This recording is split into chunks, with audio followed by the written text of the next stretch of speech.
All right, let's dive right in. Today we're going to talk about that amazing journey from the first little spark of an idea all the way to creating a unique identity that makes your work totally unforgettable. So let's get started.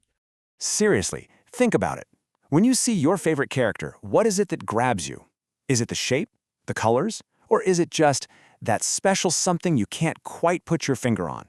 It's a fantastic question, and it really gets to the heart of what we're talking about.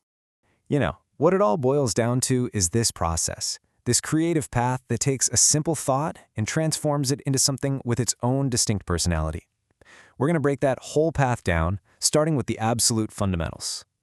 Okay, let's get back to basics, like really basic. Every single 3D object you can think of, from a sculpture to your phone, it all starts with simple forms. These are the essentials, kind of like the alphabet of design. Think of these as two different toolkits. On one side, you've got geometric forms. They feel super stable, structured, even a bit modern. Then on the other hand, you have organic forms. They feel much more natural, free-flowing, and sometimes a little unpredictable. The real magic, the true art, happens when you learn how to combine them to tell your own unique story.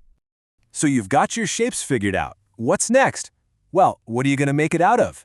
This is where things get really interesting because the materials you choose give your design its actual feel, its character. And that choice is every bit as critical as the shape itself. Honestly, picking a material is like choosing the personality for your creation. Wood, for instance, can feel so warm, traditional. Metal? That's a totally different vibe. It can be precise, durable, maybe a little industrial. And textiles can bring in this element of comfort, of humanity. Just imagine the story you can tell by putting them together, like rough, natural wood right next to polished, sleek steel. That contrast alone says so much. Okay, so we've got our building blocks, our shapes, and our materials. But now what? How do you actually put it all together?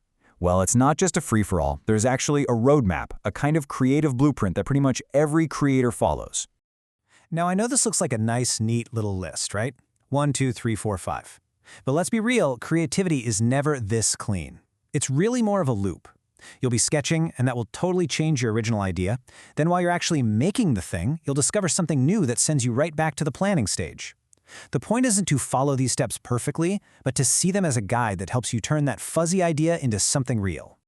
And this is the turning point. You did it. You followed the steps, you worked through the process, and you've made something totally awesome. But wait, we're not done. The journey isn't over. The next level is about giving it a soul, a signature that makes it instantly, unmistakably you.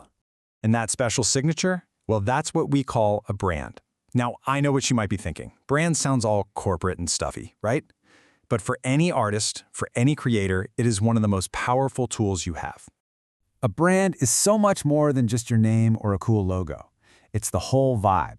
It's that gut feeling people get when they see your work. It's the difference between just a product and a whole experience. It's the promise you make to your audience that they come to expect and, hopefully, trust. That's it exactly. It's your creative fingerprint on everything you make. Think about it. There's so much stuff out there in the world. Your brand is what cuts through all that noise. It's what makes someone stop scrolling and go, "Oh, I know who made that," without even having to see a name.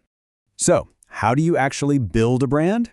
Well, it really comes down to getting these key things to work together. Your logo, your color choices, your unique style, they're like the visual language of your brand. But they only really work when they're all saying the same thing, all pointing to one clear message. That consistency is what builds the recognition and trust we were just talking about.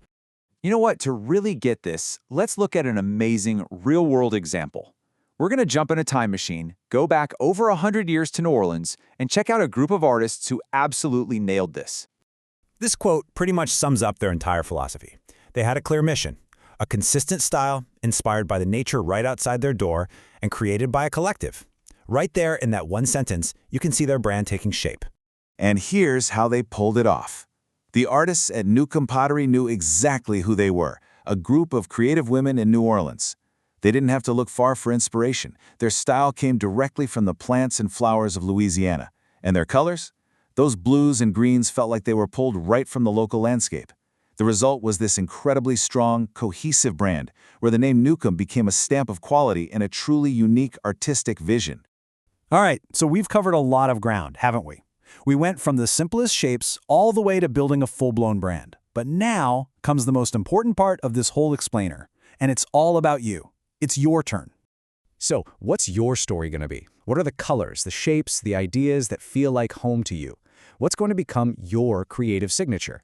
Because when you start putting all those pieces together, you're not just making stuff anymore, you're building your identity. So, what's it going to be?